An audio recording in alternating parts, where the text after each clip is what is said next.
साहित्य यात्रा पंडित श्याम सुंदर दुबे से प्रेम भेंट। इस प्रेम भेंट के लिए हम चल पड़े मध्य प्रदेश के दमोह जिले के हटा तहसील की तरफ। बुंदेलखंड के सुनार नदी के तट पर बसा हटा उपकाशी के नाम से भी जाना जाता है और इसी मर्म और ऐतिहासिक तथ्यों की छानबीन करते हुए हम पहुंचे पंडित श्याम सुंदर दुबे के घर।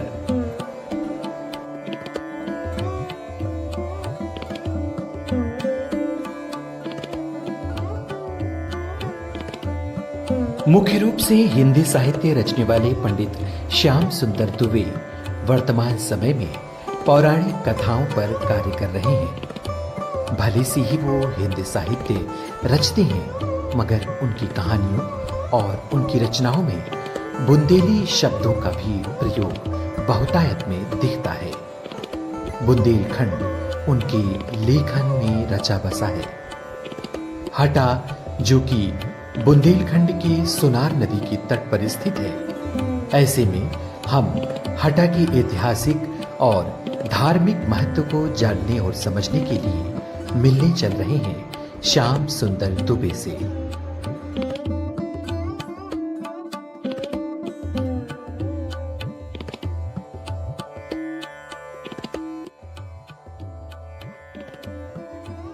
हटा के बारे में सबसे पहले हम आपसे जानेंगे कि इसको जो लघु काशी और उपकाशी के नाम से जानते हैं, तो क्या धार्मिक मान्यताएं क्या हैं और जिस भी हिसाब से इसका ऐतिहासिक भौगोलिक किसके अनुसार इसको ये नाम दिया गया है? बनारस के बाद सीधा हटा। प्रश्न आपका बहुत सही है और ये जो नाम हटा के लिए दिए गए हैं, उपकाशी या लघु काशी, ये उस मनोविज्ञान को, सामूहिक मनोविज्ञान को प्रदर्शित करते हैं जिसमें हम किसी से छोटे नहीं हैं, और ये हर जगह होता है। चूँकि हटा में एक भौगोलिक और सांस्कृतिक पहचान ऐसी है कि जो कुछ कुछ बनारस के घाटों से मिलती है। यहाँ से सुनार नदी प्रवाहित है और ये उत्तरवर्ती है यहाँ से, और उसकी बाँक के ऊपर हटा स्थित है। बनारस भी लगभग गंगा में बाँक के ऊपर स्थित है। बनारस में मणिकर्णिका घाट है, शंकर जी हैं, यहाँ नदी के किनारे गौरी शंकर जी का मंदिर है, वहीं स्मशान भूमि है। यहाँ जो घाट हैं वो लगातार 4-5 घाट एक साथ बने हुए हैं, जैसे गंगा पर बनारस में घाट बने हुए हैं। तो एक तो घाट, दूसरे हटा में शहर में भी अनेक मंदिर हैं और अनेक देवता हैं। इस रूप में यहाँ की धार्मिक पहचान, भौगोलिक पहचान और सांस्कृतिक पहचान यहाँ पंडितों का, कम से कम दमोह जिले में तो अगर पंडित कहीं के प्रसिद्ध थे तो वो हटा के पंडित प्रसिद्ध थे। यहाँ गुजराती आए और गुजरातियों ने यहाँ संस्कृत को अपनी तरह से विस्तारित किया, कर्मकांड को अपनी तरह से विस्तारित किया। मानी यहाँ जो परंपरा से जो पूजन अर्चन चल रहा था, उस पूजन अर्चन के साथ गुजरातियों ने आकर के उसमें भी अपना योगदान किया।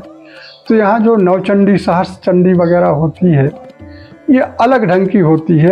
अन्य जगहों की अपेक्षा यहाँ अलग विधि विधान होता है, क्योंकि इसमें गुजराती पंडितों का भी योगदान होता है। जहाँ तक हटा नाम का प्रश्न है, और लोग कहते हैं कि ये हट्टे शाह के द्वारा ये नाम लिया गया है, लेकिन मुझे नहीं लगता कि ये सही थ्योरी है, सही धारणा है।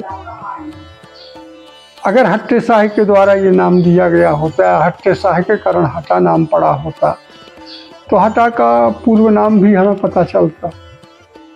क्योंकि हट्टे शाह का कोई बहुत लंबा काल तो है नहीं है। इस हटा का कोई पूर्व नाम नहीं है। और इस नाम से जो ध्वनि प्रकट होती है हट्टे शाह के नाम से, वो ध्वनि ये प्रकट होती है कि हटा का शाह है, जो हटा का राजा है वो हट्टे शाह है।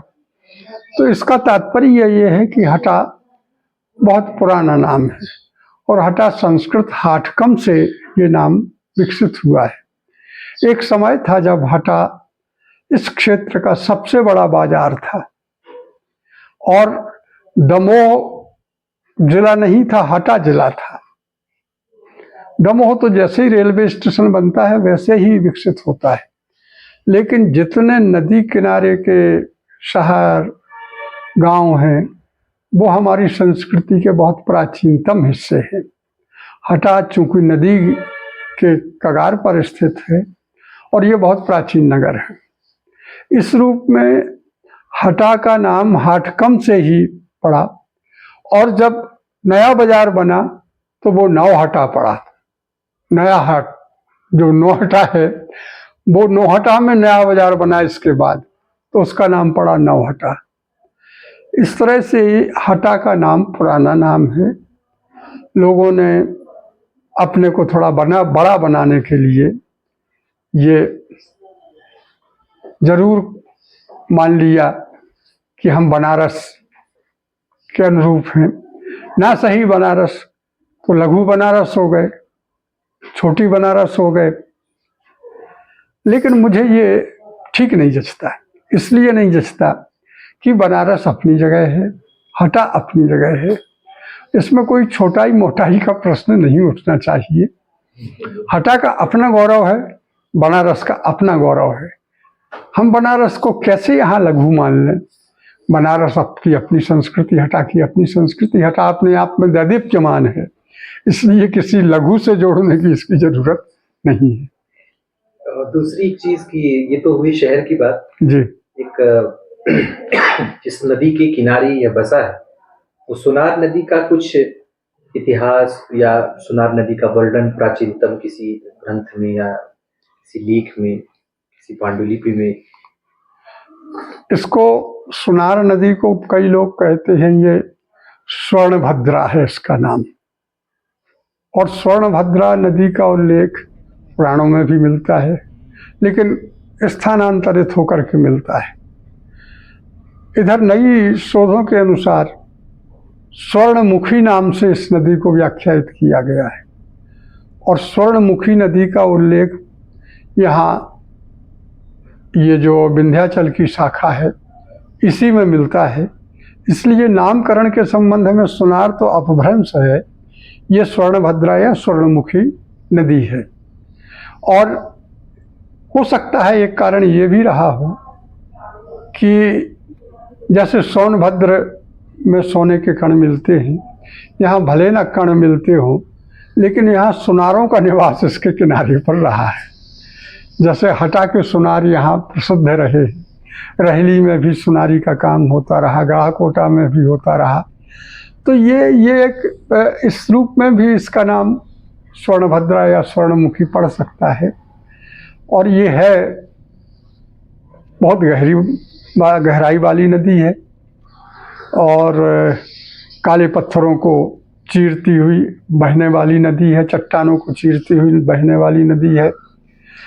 पुरातात्विक शोधों के अनुसार जो प्रस्तर युग था उसके नमूने यहाँ हारठ में मिलते हैं, पत्थरों के हथियार यहाँ प्राप्त होते हैं। इसका उल्लेख गजेटियर में, प्राचीन गजेटियर और पुरातात्विक संग्रहालय में है कि हटा के हारठ के पास प्राचीन जो पत्थर से औजार बनाए जाते थे उनका उपयोग हुआ है, उनको यहाँ प्राप्त हुए हैं वो।